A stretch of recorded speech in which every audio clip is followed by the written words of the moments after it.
Perfect. Do you think I should keep the glasses on or I should also take them off? If you want to take it off, your glasses are great. It's not blurry. It looks great Okay. when I keep it. I usually don't wear my glasses for my interviews. Thank you so much for joining me, Sarah. Appreciate it. I've been looking forward to speaking with you. Just let me put this on the airplane mode so nobody call me while I have my interview with you. All right, so let's start first, beginning with the Taliban ruling the Afghanistan, and how do you see Pakistan's policy towards Afghanistan, that they have been supportive of the Taliban return to Afghanistan? Pakistan maintained close relations with the Taliban throughout the last 20 years and even before 9/11.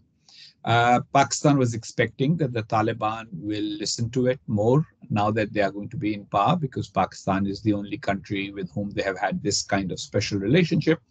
But the Taliban are behaving more and more like an ideological group. So Pakistan continues to remain the Taliban supporter. It is campaigning for Taliban regime to be recognized as the legitimate government of Afghanistan. It wants the international community, according to Prime Minister Imran Khan, to incentivize the Taliban into changing. But I think in the end, Pakistan will be caught in a situation in which it has a proxy that it does not control. And that will not necessarily be productive for Pakistan. So you gave me all this snapshot of Pakistan supporting Taliban, but what Pakistan gained from bringing Taliban to the power, and now people are facing humanitarian catastrophe in Afghanistan because of all the sanctions, and they don't have any legitimacy, or none of the countries in the world recognize them so far? Well, Pakistan's people don't always agree with the policies of their establishment, which is the Pakistani military and the intelligence services, but they have a vision of total security for Pakistan. They think that the biggest danger to Pakistan comes from India. They think that a more liberal, modern Afghanistan will collaborate with India against Pakistan. You probably know the history. The Durand Line was actually something that was drawn by the British in 1893. A lot of Afghans do not consider it a fair treatment of Afghanistan in history. There were many regimes in Afghanistan before the Taliban who always questioned the Durand Line and wanted the Pashtun population of Pakistan to be incorporated in Afghanistan. So Pakistan's very long-term game has always been to try and impose a more Islamist regime in Afghanistan, which, because of Islamic Brotherhood, will be closer to Pakistan than it would be to India. Will that really happen? We don't know. But as far as the question of why they did it, this has been their explanation. We want to deny the space in Afghanistan to India, with whom historically modernized Afghans have had very, very good relations. So the Taliban, most of whom have been educated in madrasas in Pakistan, have a slightly different worldview, and Pakistan thinks that that worldview favors Pakistan.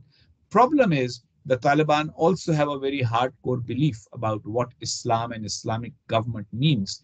And they are not going to consider Pakistan's semi-modern, semi-Islamist system as sufficient for them to put faith in. The way they see it, their Amir represents Islam and Sharia, and Pakistan should listen more to their Amir rather than them listening to Pakistan. So you partially answered my next question, because some, as you said, that some experts believe that Taliban ruling Afghanistan will inspire radicals. And some fear also these groups in Pakistan will use violence against people in Pakistan. So what do you think how it will really get to Pakistanis as well? Because if they are inspired by the Taliban radical views. Pakistan has always had this dilemma. In fact, I have written an entire book about it called Pakistan Between Mosque and Military. To develop an identity as an Islamic state in South Asia Pakistan encourages Islamism. On the other hand, everybody who is in power in Pakistan understands that a modern government and state cannot be run with ideas that are not modern. So therefore, they have always tried to manage these groups. Now, there are two types of groups in Pakistan, those that use violence for Islamism and then those who use politics. The political groups, especially Jamiat Ulama Islam, JUI, is very close to the Taliban. They share their Deobandi Sunni ideas. The madrasas in which the Taliban have been educated are the same madrasas where JUI's cadres in Pakistan have been educated. And JUI is pretty influential in the provinces bordering, Pakistani provinces bordering Afghanistan. So what we will see in Pakistan is a twofold challenge. One, the more conservative religious political element like the JUI will gain ground because people will be inspired by what's happened in Afghanistan and they'll say, why can't we make that work here?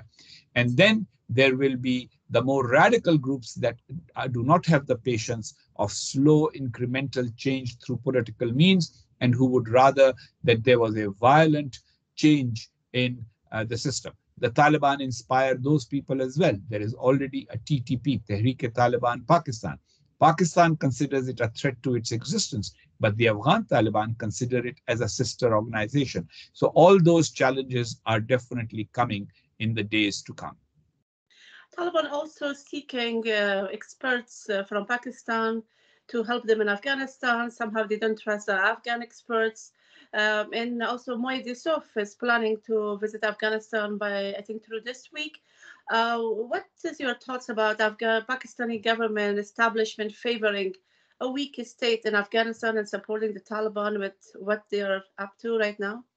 Pakistan has supported a weak state in Afghanistan for a long time. After the Soviets left, that is what Pakistan has been trying to do. They supported Hekmatyar at one time. They supported the continuation of the civil war. Then they supported the Taliban until the Americans came. And then they supported the effort to try and get the Americans to withdraw and the end of the Afghan Republic so that there would be a regime in Kabul that looks favorably upon Pakistan.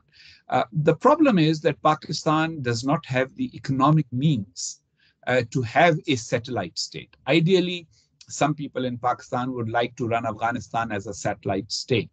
But a satellite state costs a lot of money. The resources have to come from the country that tries to make another country a satellite state.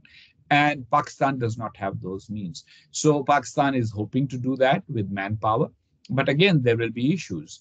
Pakistani Pashtuns serving in Afghanistan will speak the same language, so they will actually have less of a problem. But if many of these people are people from Pakistan's provinces of Punjab or Sindh, and they speak Urdu or Punjabi, they will not necessarily be welcomed by Afghanistan. Look, for many years, Pakistanis have said, Afghanistan is the graveyard of empires. The Afghans defeated the British, the Afghans defeated the Russians, they defeated the Americans. I cannot understand why they cannot understand that they will also not like Pakistan to be the imperial presence in Afghanistan.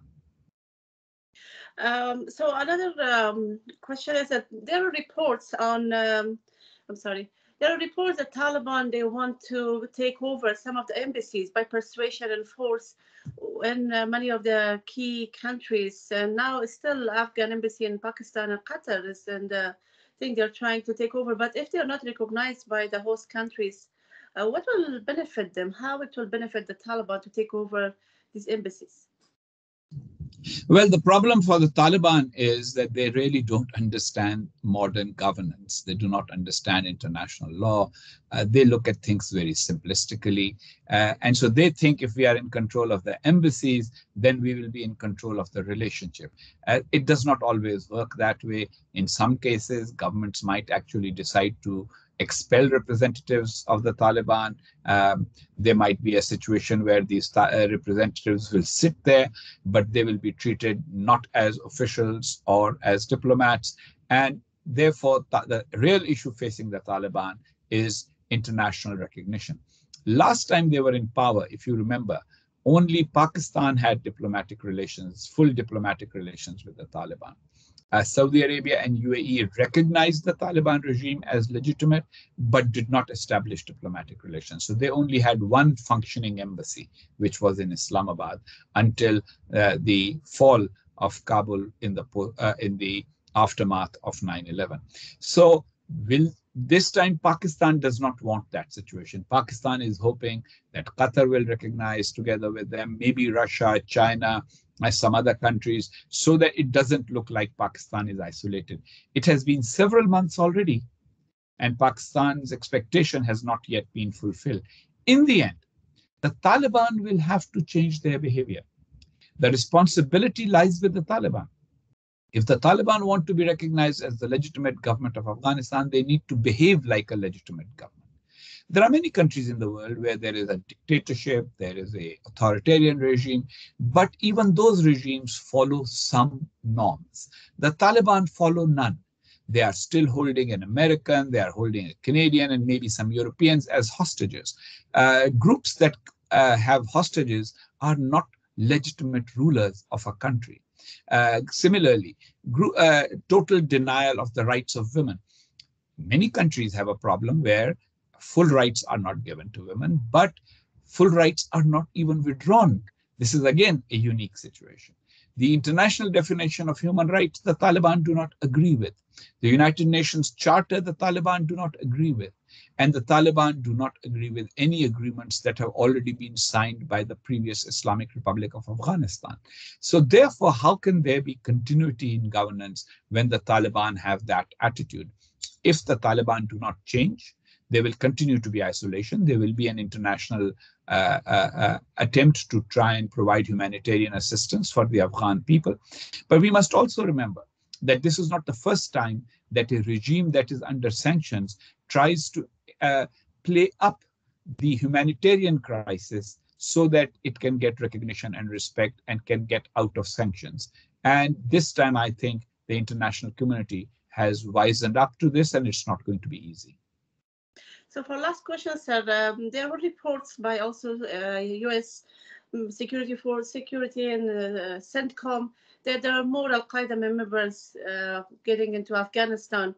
How do you see Pakistan and Taliban cooperation when it comes to counterterrorism and fighting these terrorist groups not to get back to Afghanistan and make it a safe haven for them? Well, the truth is that Pakistan has taken many steps to try and reduce the terrorist footprint inside Pakistan. But it is also a truth that Pakistan has not acted against many groups that are engaged in regional terrorism, because Pakistan's agenda is regional, not global. So Pakistan will definitely try not to let too many international terrorist organizations that attack Europe and America set up shop either in Pakistan or in Afghanistan. But here is the problem. The more jihadi ideological groups you have, the more likely it is that some of them will give some protection to their fellow jihadis from other countries. So if the Pakistani explanation of why bin Laden was found in Pakistan is accepted, that nobody in government knew, but some private people protected him, how will that not happen again? That the Pakistani jihadi groups and the Taliban in Afghanistan may decide that there are some of their brothers in faith and belief that they need to offer safe haven to. Even in the Doha Accord, the Taliban never promised that they will eliminate Al-Qaeda. They only said they will not let Afghanistan be used for operations against the West. But as long as you have this extremist ideology, there will always be individuals like the man who recently took hostages in Texas, who will be inspired by it. If you remember, many people joined ISIS online, not because they had been in touch with someone, but because they had been in touch with the extremist ideas. I think Afghanistan will be the safe haven and the home of many, many terrorist ideologies and groups, and that will pose a threat to international security. Thank you very much, sir. I appreciate it, Ambassador. It's very good. Let me just stop the recording. You mentioned a book. You wrote a new book, sir? No. This is my old book, the first book.